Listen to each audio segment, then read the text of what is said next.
In the last few days, it's become proven that LeBron is the if not top 2 or 3 most valuable players in the league at the age of 40. The age where the supposed GOAT, Michael Jordan, was averaging less than 20 points and 3 rebounds, at a measly 44% shooting percentage, despite it only being his 15th season. The age Kobe Bryant was 3 years into retirement. How is it possible anyone considers LeBron as below either of them?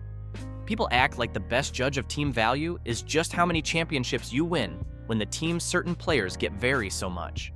For example, the fact that Kobe and the Lakers purely got carried by Shaq in their renowned three-peat from 2000 to 2002 by Shaquille O'Neal, evident by him winning 3 Finals MVPs in a row.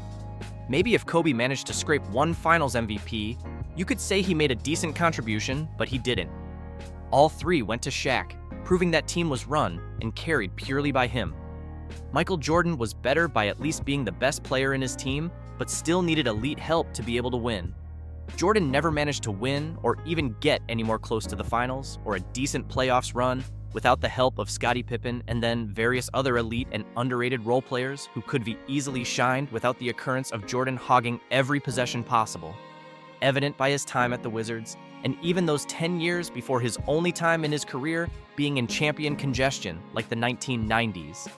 On the other hand, LeBron always managed to bring his teams up and be the sole reason for his team's success, being the only player to win at 3 different franchises, something Jordan and Kobe could only do at one. When Jordan didn't have his elite help at the Wizards, he couldn't even make the playoffs. When LeBron didn't have his elite help, he took Cleveland to the finals in 2007. In year 22 for LeBron, in the 2024 to 2025 season, it became evident that LeBron much more valuable and impactful than 99% of the league.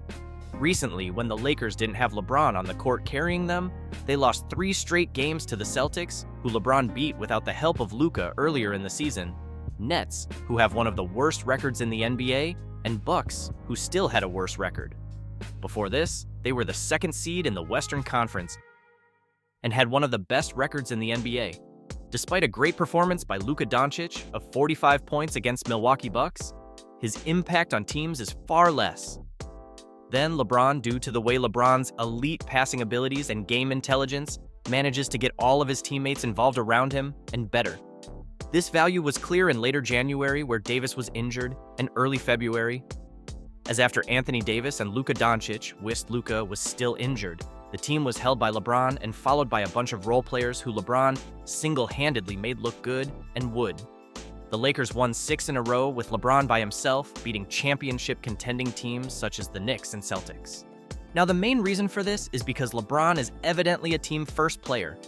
One of the dumbest narratives and delusions that people have made up is that taking a lot of shots makes you that guy, and not scared of the moment when what really provides value and greatness is making the right reads and intelligence.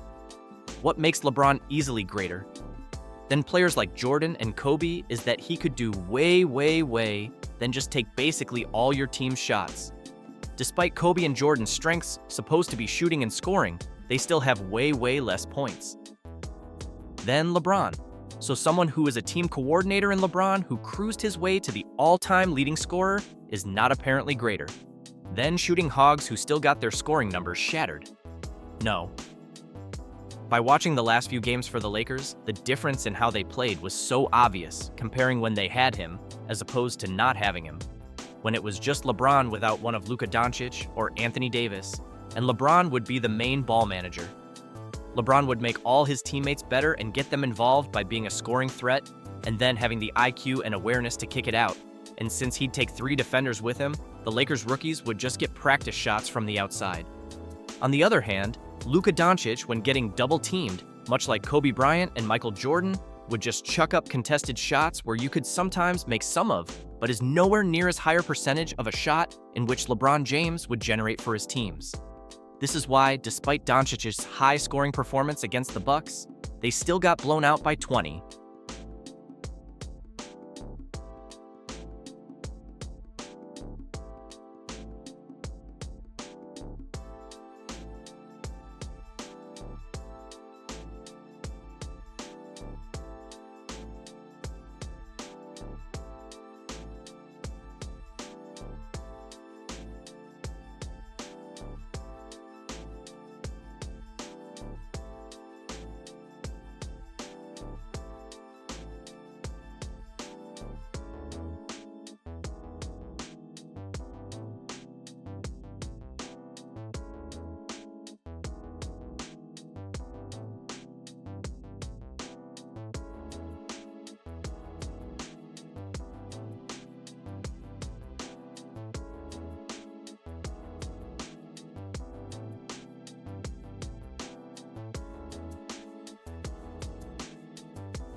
10.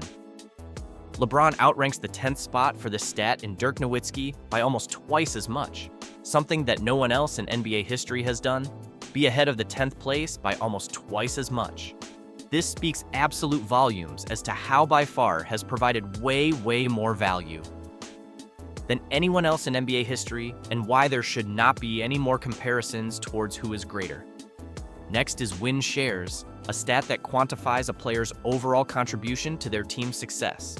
And in terms of who is leading in win shares, LeBron clears everyone with a total of 278, who is only slightly contested by Kareem Abdul-Jabbar, who, despite being a foot taller than the entire league at the time and easily the greatest center of all time, doesn't beat LeBron at 270, with Wilt Chamberlain in third at 247. Other supposed greats, such as Michael Jordan, only has 214 in 7th place, and Kobe Bryant all the way down in 17th place with just 172 win shares. Basically, another piece of evidence proving that LeBron James is easily the most valuable player in the history of the NBA, and no one else comes close. Basketball, at the end of the day, is a team sport, and the idea of being a great player should not be judged based on just taking a bunch of fancy shots, because whilst it might create a decent highlight package, it's always more important to be finding the best and highest percentage shot for your team, something LeBron James possessed his entire career, allowing him to win and succeed in all different situations.